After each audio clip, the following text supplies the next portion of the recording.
Student, आज की class में अपन पढ़ेंगे साइनोसॉइडल वेव फॉर्म के बारे में, अल्टरनेटिंग वेव फॉर्म के बारे में, इसकी एवरेज वैल्यू, इसकी आरएमएस वैल्यू, ये कैसे जनरेट होता है, और ट्रायंगुलर वेव फॉर्म, इनके बारे में आज जानकारी अपन लेंगे। चलिए स्टार्ट करते हैं। देखिए बच्चों, जितनी भी अपने डोमेस्टिक सप्लाई रहती है, डोमेस्टिक या इंडस्ट्रियल जो भी सप्लाई रहेगी, वो साइनोसॉइडल इन नेचर रहती है। उसकी प्रकृति साइनोसॉइडल रहती है, क्योंकि किसी भी जनरेटर से, वृत्ताकार जनरेटर से जो वोल्टेज जनरेट होता है वो हमेशा साइनोसॉइडल रहेगा। ठीक है बच्चों, देखिए पहले अपन समझेंगे कि किसी भी सिंपल जनरेटर में, सबसे सिंपलेस्ट जनरेटर में वोल्टेज कैसे जनरेट होता है। अगर आपको ये पता चल गया तो आपको समझ में आ जाएगा कि ये आपकी डोमेस्टिक सप्लाई साइनोसॉइडल क्यों होती है। ठीक है बच्चों, तो देखिए ये आप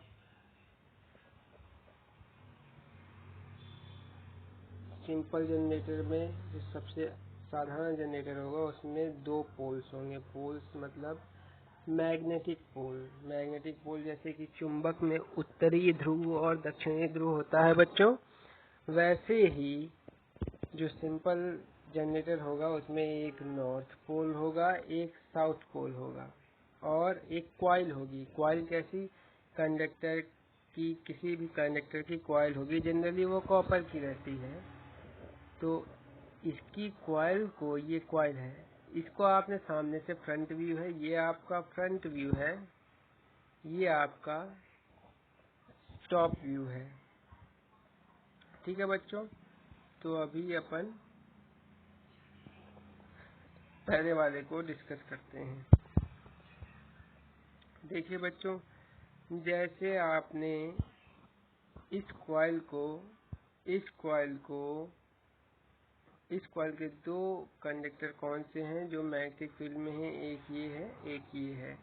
अब इस कॉइल को आपने रोटेट करना चालू किया है एंटी क्लॉकवाइज रोटेट करना चालू किया है। तो बच्चों ये जो फ्लक्स लिंकेज है, मतलब कि फ्लक्स क्या होता है, पहले तो बच्चों फ्लक्स को समझेंगे। फ्लक्स वो चुंबकीय रेखाएं हैं जो कि नॉर्थ पोल से निकलती हैं और साउथ पोल में एंटर करती हैं। नॉर्थ पोल से निकल रही हैं, साउथ पोल में एंटर कर रही हैं। अब ये जो चुंबकीय रेखाएं, ये अपन मान लेते हैं चुंबकीय रेखाएं। ठीक है, अब ये चुंबकीय रेखाएं जब नॉर्थ पोल से निकल रही हैं, साउथ पोल को एंटर कर रही हैं, जब इसके बीच में अपन किसी कॉइल को घुमाते हैं तो बच्चों होता क्या है, उस कॉइल में फ्लक्स बाधित होता है, फ्लक्स का लिंकेज होता है। लिंकेज कैसे होगा? जैसे कि इस कॉइल को अपन रोटेट करेंगे तो ये इसका फेस है, एरिया है, कॉइल का एरिया है। जब नॉर्थ पोल के एकदम सामने आ जाएगा तो मैक्सिमम फ्लक्स इसके थ्रू पास होगा, इस कॉइल के अंदर से पास होगा। और जब ये नॉर्थ पोल और साउथ पोल के पैरेलल में आ जाएगी, तो फ्लक्स पास होना 0 हो जाएगा। ठीक है बच्चों, तो जैसे जैसे ये बदलती है, इसकी जैसे जैसे गति बदलती है, एंगल चेंज होता है घूमने का, ये रोटेशन एंगल जैसे जैसे चेंज होता है, वैसे वैसे इसके अंदर एक ईएमएफ इंड्यूस होता है। इस कॉइल के अंदर एक ईएमएफ क्या होता है बच्चों?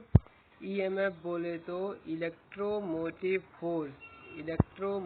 फोर्स जनरेट होता है। इलेक्ट्रोमोटिव फोर्स क्या है? ये लेंज का नियम इसको बोलते हैं। जब किसी धातु के कंडक्टर को या कॉइल को किसी फ्लक्स मैग्नेटिक क्षेत्र में घुमाया जाता है, रोटेट किया जाता है, तो उसमें उस मैग्नेटिक क्षेत्र को अपोज करने के लिए एक करंट पैदा होती है, जिसका मान E generated is equal to minus D phi by D T, rate change of flux linkage के बराबर होता है। ठीक है बच्चों, ठीक है। अब देखिए, अब ये साइनोसॉइडल कैसे होगा, ये कैसे आपने बताया, तो इसके लिए बच्चों चलिए चलते हैं नेक्स्ट। अब देखिए बच्चों, पहले प्रत्यावर्ती धारा विद्युत वाहक बल जो है वो होता क्या है वो समझ लेते हैं। वस्तुतः प्रत्यावर्ती धारा विद्युत वाहक बल जनन के लिए चुंबकीय क्षेत्र, चालक एवं चालक की चुंबकीय क्षेत्रों के सापेक्ष गति अनिवार्य है। जैसा कि पिछले डायग्राम में बच्चों बताया गया था, चालक ये रहा आपका चालक, ये चालक रहा, ये चुंबकीय क्षेत्र हो गया, नॉर्थ पोल इसीलिए लगाया गया, साउथ पोल इसीलिए लगाया गया है, पोल मतलब ध्रुव, और चालक के सापेक्ष गति के लिए ये प्राइम मूवर मतलब जो इसको घुमाने का कार्य करे वो भी लगा दिया गया है। ठीक है बच्चों, ये हो गया आपका साइनोसॉइडल वेव जनरेशन। ठीक है, अब क्या है बच्चों, परंतु जनित विद्युत वाहक बल का परिणाम कुंडली में वृत्तों की संख्या, चुंबकीय क्षेत्र की सामर्थ्य और सापेक्ष गति पर निर्भर करता है। ठीक है बच्चों, ये जो विद्युत वाहक बल जनरेट हुआ है, ये आपका विद्युत वाहक बल जो जनरेट हुआ है बच्चों, ये आपका इलेक्ट्रिक फील्ड इंटेंसिटी जितनी आपने बी दिया है, बी मतलब नॉर्थ पोल और साउथ पोल दिया है, ये कितना आपका इसकी क्षमता कितनी है उस पर डिपेंड करता है। और जो आपने कॉइल लगा रखी है, कॉइल जो लगा रखी है उसमें कितने नंबर ऑफ टर्न है, उसमें कितने नंबर ऑफ टर्न है उस पर डिपेंड करता है।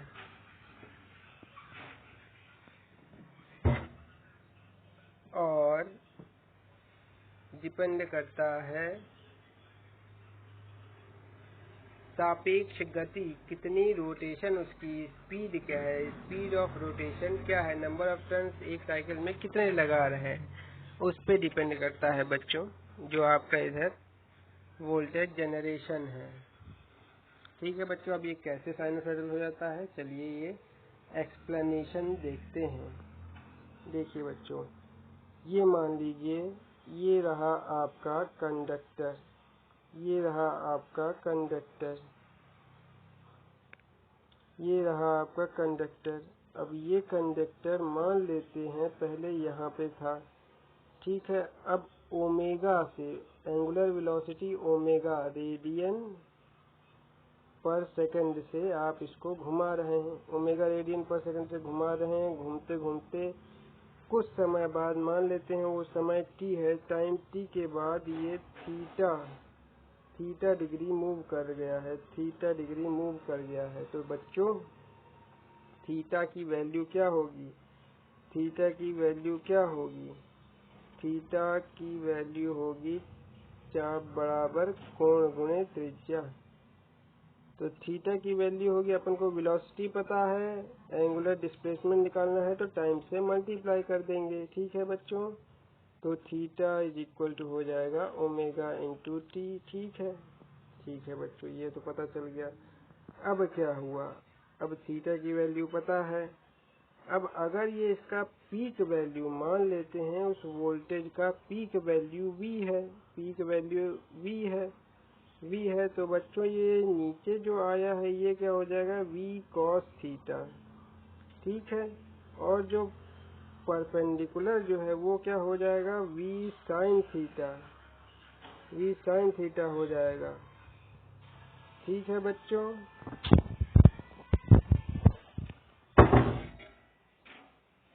V sin थीटा हो जाएगा। V sin थीटा के लिए अब देखिए बच्चों, जैसे जैसे थीटा वेरी करता जाएगा, जैसे जैसे थीटा बढ़ता जाएगा, चेंज होता जाएगा, जैसे जैसे एंगुलर वेलोसिटी ऊपर जाती जाएगी, जैसे जैसे एंगुलर वेलोसिटी बढ़ती नहीं जाएगी, जैसे जैसे टाइम बढ़ता जाएगा वैसे वैसे ये थीटा की वैल्यू चेंज होती जाएगी और ये थीटा की वैल्यू 0 से π/2 तक इंक्रीज करेगी थीटा की साइन थीटा की वैल्यू, उसके बाद फिर से डिक्रीज करेगी और ये जब तक पुराना वापस एक साइकिल पूरा हो जाएगा उसके बाद ये अपने पैटर्न को फिर से रिपीट करेगी। देखिए बच्चों, एक बार 2π साइकिल कंप्लीट होने के बाद पैटर्न को फिर से रिपीट करेगी। ठीक है, ये देखिए, ये देखिए 2π रिपीट होने के बाद फिर से रिपीट करेगी, 2π के बाद फिर से रिपीट करेगी साइकिल को। ठीक है बच्चों, थीटा जब 0 से 2π जाएगा साइन Vm साइन थीटा की वैल्यू 0 से फिर लास्ट में 0, स्टार्टिंग से यहाँ तक एक साइकिल कंप्लीट हो जाएगा।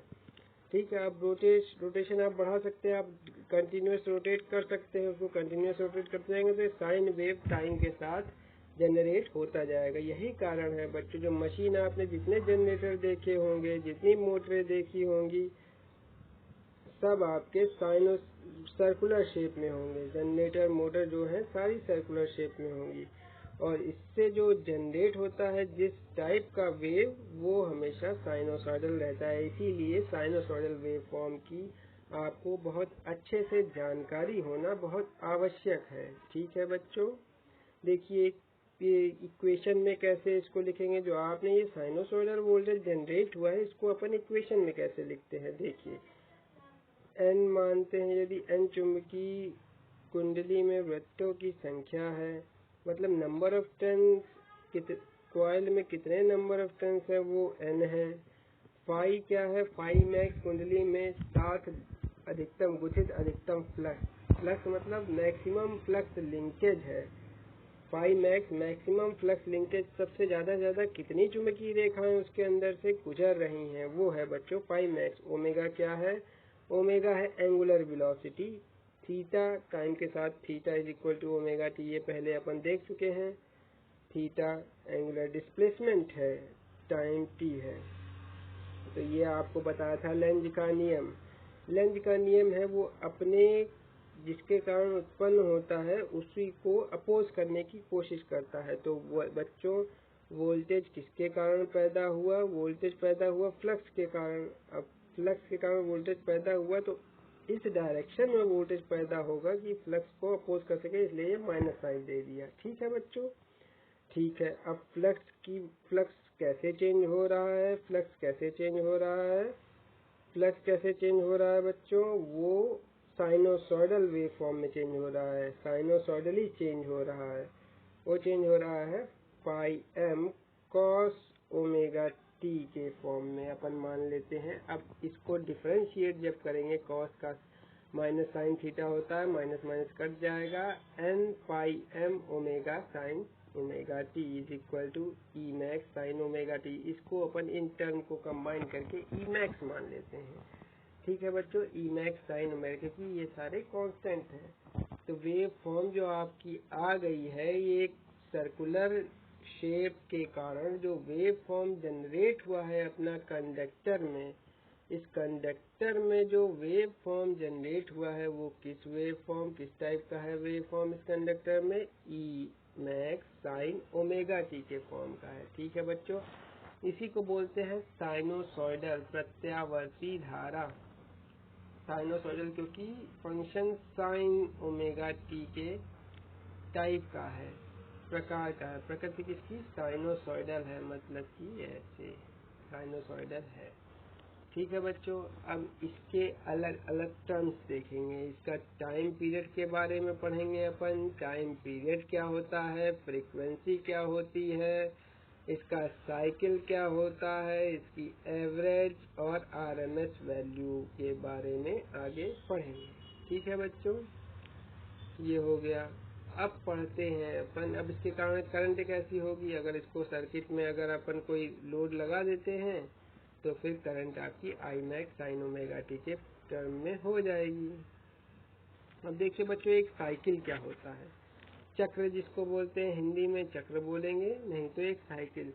प्रत्यावर्ती राशि के धनात्मक एवं ऋणात्मक मानों के संपूर्ण सेट को एक चक्र कहते हैं, एक साइकिल कहते हैं बच्चों। जैसे कि एक पॉजिटिव साइकिल हो गई, सारे मान हो गए इसके, और निगेटिव साइकिल हो गई, सारे मान हो गए। तो ये बच्चों एक साइकिल हो गया, एक साइकिल हो गया। मतलब जहाँ से आपने चालू किया वहाँ पे वापस आ गया। इसके बाद क्या होगा, ये अपने आप को फिर से दोहराएगा, मतलब दूसरा साइकिल चालू होगा।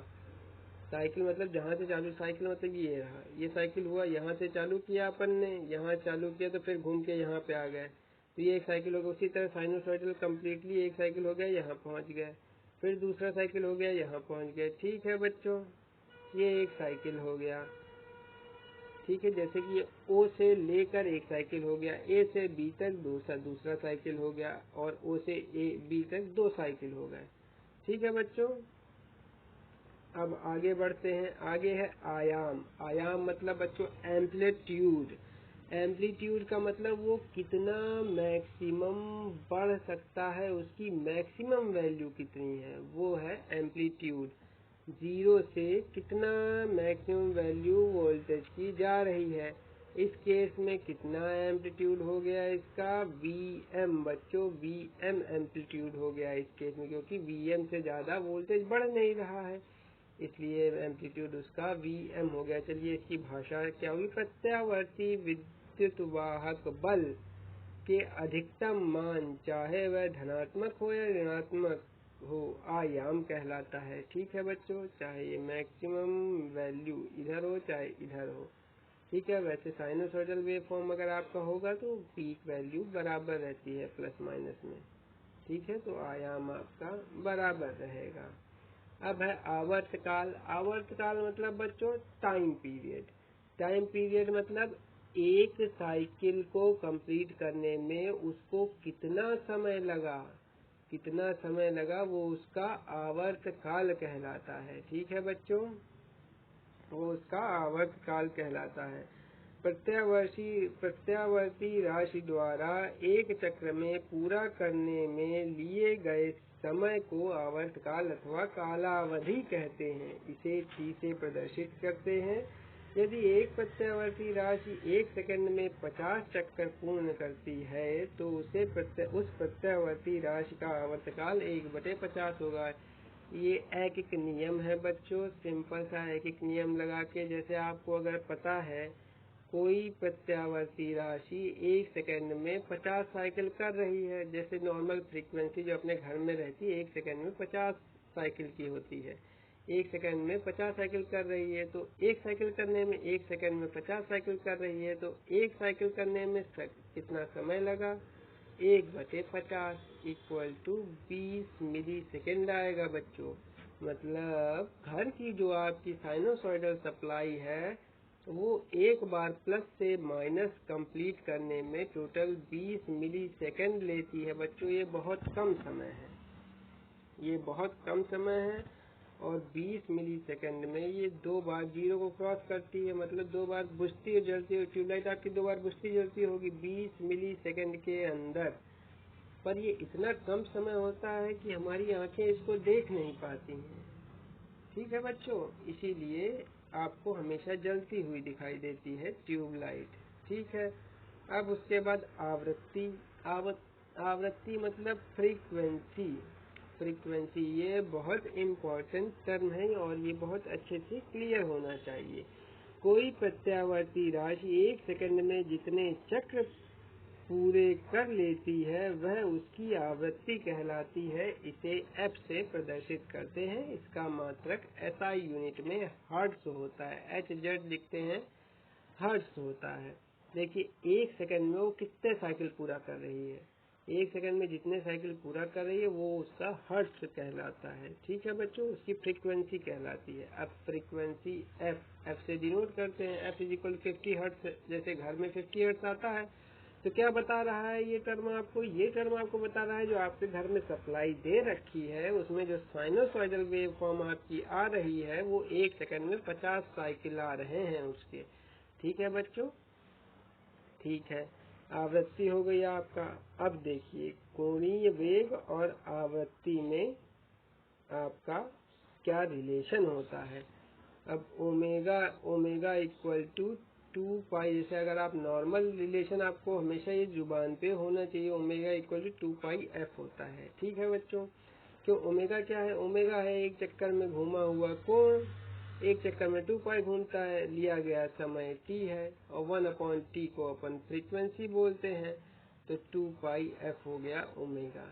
ठीक है बच्चों, ये ओमेगा इक्वल 2 पाई f हो गया। ये बहुत ज़रूरी है क्योंकि आप देखेंगे साइन ओमेगा टी लिखा रहता है, Vm साइन ओमेगा टी। आपको अगर ये लिख दिया उसने तो आपको एम्पलीट्यूड पता हो गया, आपको फ्रीक्वेंसी पता हो गई। अगर आपको फ्रीक्वेंसी पता हो गई तो आपको टाइम पीरियड भी पता हो गया। देखिए बच्चों, एक इक्वेशन से कितनी इंफॉर्मेशन आपको मिल गई है। ठीक है बच्चों, अब चलिए, ये सब आपने पढ़ लिया, फ्रीक्वेंसी के बारे में जान लिया। अब आगे एवरेज और आरएमएस वैल्यूज के बारे में जानते हैं। देखिए, औसत मान किसी साइनोसॉइडल का अगर आप निकालेंगे, अगर ट्रूली आप सही में निकालना चाहते हैं औसत मान, तो आप कहेंगे, ये कह सकते हैं कि सर ये तो आपका साइनोसॉइडल है, प्लस हाफ साइकिल में ये पॉजिटिव है, नेगेटिव हाफ साइकिल में ये नेगेटिव है। तो अगर आप इसका पूरा साइकिल में देखेंगे तो जितना पॉजिटिव उतना नेगेटिव, एवरेज 0। पर ऐसा नहीं होता है बच्चों। अगर साइनोसॉइडल का जनरली जो अपन एवरेज वैल्यू निकालते हैं वो फुल साइकिल में ना निकाल के उसको हाफ साइकिल में निकालते हैं। ठीक है, हाफ साइकिल में निकालते हैं। तो हाफ साइकिल में निकालने के लिए अपन कहाँ से कहाँ तक इंटीग्रेट करेंगे। देखिए बच्चों, पहले तो आपको मेथड बता दें। किसी भी वेव फॉर्म का एवरेज आरएमएस वैल्यू निकालने के लिए एक डिफरेंशियल पट्टी लेते हैं, डी थीटा की डिफरेंशियल पट्टी लेते हैं।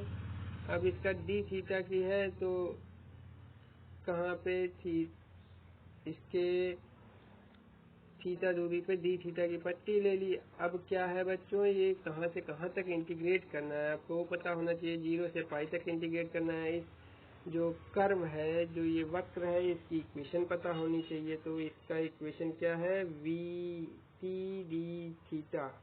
वी एम क्या है, V M sine theta D theta, ऐसे इंटीग्रेट करना है। इंटीग्रेट कहाँ से कहाँ करना है, 0 से पाई करना है, और एवरेज निकालना है तो इसके टाइम पीरियड से डिवाइड कर देना है 1/पाई। सेम चीज़ की गई है बच्चों। जब इसको आप इंटीग्रेट करेंगे स्टेप बाय स्टेप तो आपका एवरेज वैल्यू निकल के आ जाएगी 2Vm divide by pi. Average value 2Vm divide by pi है साइनोसॉइडल की। अब इसकी बच्चों आरएमएस वैल्यू क्या होती है। देखिए बच्चों, जो साइनोसॉइडल वेव है, अल्टरनेटिंग जो वेव फॉर्म है, सिमेट्रिकल अल्टरनेटिंग वेव फॉर्म है। जो सिमेट्रिकल मतलब जो सेम है, एक साइकिल के बाद अपने आप को दोहराते हैं। अल्टरनेटिंग जो वेव फॉर्म है उसमें आपको प्लस माइनस बराबर रखता है, इसलिए एवरेज तो अगर जनरली देखेंगे तो 0 हो जाएगी। इसलिए इसकी आरएमएस वैल्यू ज़्यादा निकालते हैं। आरएमएस वैल्यू कैसे क्या करेगा, आरएमएस में होता है आपको रूट मीन स्क्वायर कर देते हैं। जो फंक्शन रहता है आपका उसका स्क्वायर कर देते हैं। ये आपका आरएमएस वैल्यू हो गई, ये आपकी आरएमएस वैल्यू हो गई। जब अपन फंक्शन को स्क्वायर करके उसका एवरेज निकालते हैं, स्क्वायर करके एवरेज निकालते हैं, तो मान लीजिए ये साइनोसॉइडल है आपका, इसका स्क्वायर कर देंगे तो निगेटिव वाला टर्म पॉजिटिव हो जाएगा। तो उसका वेव फॉर्म कुछ ऐसा बन जाता है बच्चों, वेव फॉर्म ऐसा बन जाता है। ऐसा वेव फॉर्म बन जाता है तो फिर आपका ये स्क्वायर है, वी स्क्वायर टी, ये वी टी है, ये ठीक कर दीजिए। इसका ऐसा स्क्वायर वेव फॉर्म बन गया। अब इसका स्क्वायर करके इसका एवरेज निकाल लेते हैं। इसका एवरेज निकाल के इसको फिर से अंडर रूट पूरे को ले लेते हैं। ठीक है बच्चों, तो आपका वही चीज हो गई है। तो आरएमएस वैल्यू वर्ग माध्य मूल मान कहलाता है, वर्ग माध्य मूल मान कहलाता है, और जिसकी इक्वेशन लिख दी गई है ये। और इसका जब आप कैलकुलेट करेंगे, sine square theta is equal to 1 minus cos square theta, cos square theta को साइन 2 थीटा में, कॉस 2 थीटा में चेंज करेंगे। कॉस 2 थीटा में चेंज करने के बाद कॉस 2 थीटा वाला फॉर्मूला लगा, कॉस 2 थीटा में चेंज करेंगे। कॉस 2 थीटा का फिर आपका इंटीग्रेशन वाला फॉर्मूला, कॉस 2 थीटा को इंटीग्रेशन लगा देंगे 1/2 साइन 2 थीटा हो जाएगा। साइन 2 थीटा की इंटीग्रेटिंग वैल्यू 0 से लेके पाई रखेंगे। बच्चों ये जब सॉल्व करेंगे आप ये, तो उसके बाद आपका VRMS फॉर साइनोसॉइडल आपका VM डिवाइड बाय √2 आ जाएगा। VM डिवाइड बाय √2 आ जाएगा। और ये बहुत इंपॉर्टेंट रिजल्ट है बच्चों, ये आपको कंटिन्यूअस जब तक आप इंजीनियरिंग पढ़ेंगे, डिप्लोमा इंजीनियरिंग पढ़ेंगे, तब तक आपको ये कंटिन्यूअस फेस करना पड़ेगा। RMS value of any sinusoidal is peak value divide by √2। ठीक है बच्चों, ठीक है, आगे चलते हैं। RMS वैल्यू हो गया, एवरेज वैल्यू हो गया। अब आगे चलते हैं बच्चों ट्रायंगुलर वेवफॉर्म की तरफ। ट्रायंगुलर वेवफॉर्म को देखते हैं अपन। ट्रायंगुलर वेवफॉर्म क्या होता है बच्चों, ये बेसिकली इस्तेमाल कहाँ होते हैं ये ट्रायंगुलर वेवफॉर्म। ट्रायंगुलर वेवफॉर्म बच्चों जैसे कि आपको कभी PWM आ गया, और जैसे कि ये एक रेफरेंस होता है और एक ये ट्रायंगुलर दे देते हैं। ट्रायंगुलर जहाँ जहाँ से ज़्यादा है वो आपका PWM बना देते हैं उससे। तो यहाँ पे इनका यूज़ आता है pulse with modulation signal generate करने के लिए, कैरियर सिग्नल जनरेट करने के लिए यहाँ पे आपका ट्रायंगुलर वेवफॉर्म का यूज़ आता है, इसलिए इसको अपन पढ़ते हैं। तो इसकी प्रॉपर्टी क्या होती है अब देखेंगे। y(t)=t/2 तक पार्ट बाय पार्ट इसको सॉल्व करेंगे। इसकी प्रॉपर्टी है y=mx के लिए, तो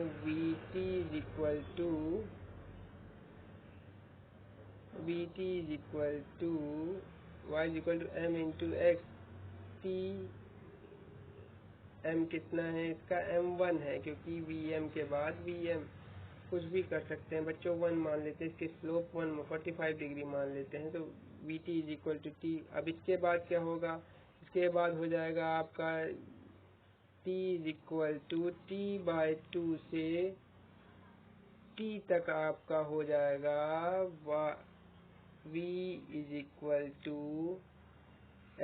है आपका minus t plus 2Vm plus 2Vm। ऐसे जब आप part by part average value निकाल लेंगे, यहाँ तक एक साइकिल, इसको पार्ट बाय पार्ट इंटीग्रेट करेंगे तो इसकी एवरेज वैल्यू आपको मिल जाएगी Vm डिवाइड बाय 2। या फिर एक दूसरा तरीका आप देख सकते हैं, जब आप अगर स्लोप 50% मान रहे हैं तो अगर आप इसको इन्वर्ट कर देंगे तो आपका ये हाफ साइकिल में पॉजिटिव, हाफ साइकिल में निगेटिव रहेगा। ट्रायंगुलर, ओ सॉरी बच्चों, ये निगेटिव नहीं रहेगा, ये पॉजिटिव। ट्रायंगुलर वेव मतलब ट्रायंगुलर वेव पॉजिटिव डायरेक्शन में रहेगी ट्रायंगुलर वेव। तो इसका हाफ साइकिल में अवेलेबल है सिग्नल और हाफ टाइम अवेलेबल नहीं है, तो इसका एवरेज वैल्यू आई एवरेज आपकी Im डिवाइड बाय √2 हो जाएगी। ठीक है, और इसकी RMS value Im divide by √3 हो जाएगी। RMS वैल्यू सेम तरीके से आप निकालेंगे, पार्ट बाय पार्ट, उसका पार्ट बाय पार्ट आप इंटीग्रेट करके। ठीक है बच्चों, ये जैसे कि कैसे, जैसे कि आपने ये ट्रायंगुलर वेव है, इसका t/2 तक Vt=t हो जाएगा, t/2 से t तक हो जाएगा आपका, t/2 से t तक हो जाएगा Vt=t-t+2। ठीक है बच्चों, 2Vm मान लीजिए, कुछ भी मान लीजिए। ये आपका हो गया। जब आप इन दोनों को पार्ट बाय पार्ट एवरेज करेंगे, 0 से t/2 तक इंटीग्रेट करेंगे और t/2 से t इंटीग्रेट करेंगे और इस कंप्लीट का 1/2 करेंगे, तब आपका, या 1/t करेंगे, तब आपका एवरेज आ जाएगा। और एवरेज हमेशा Imax डिवाइड बाय 2 आएगा और RMS value Imax divide by 3 आएगा। ठीक है बच्चों, और इस तरह के जो वेव फॉर्म रहते हैं बच्चों, उसमें आपको फॉर्म फैक्टर निकालने के लिए भी कई बार कहता है। फॉर्म फैक्टर है क्या बेसिकली, फॉर्म फैक्टर है बच्चों डिविएशन कितना उसका उसकी आरएमएस वैल्यू से हो रहा है, वो है फॉर्म फैक्टर। तो इसका form factor I RMS divide by I average हो जाएगा। इसका form factor I max divide by 2 divide by M X divide by √3 ये हो जाएगा। ठीक है बच्चों, तो इसका फॉर्म फैक्टर आपका आता है करीब 1.147। ठीक है बच्चों, ये वे फॉर्म थोड़ा सा करेक्ट कर लेंगे, 1.147। ठीक है, और एक पीक फैक्टर होता है, पीक फैक्टर है I max divide by I R M S. I max इस केस में है आपका आई मैक्स है आपका आई मैक्स लिख देंगे, और आई आर एम एस है आई मैक्स डिवाइड बाय √3। तो √3 आपका ऊपर चला गया तो आप आएगा 1.732। ठीक है बच्चों, ठीक है। तो चलिए बच्चों, बाकी टॉपिक नेक्स्ट क्लास में अटेंड किए जाएंगे, तब तक के लिए इसको गो थ्रू करिए। Thank you.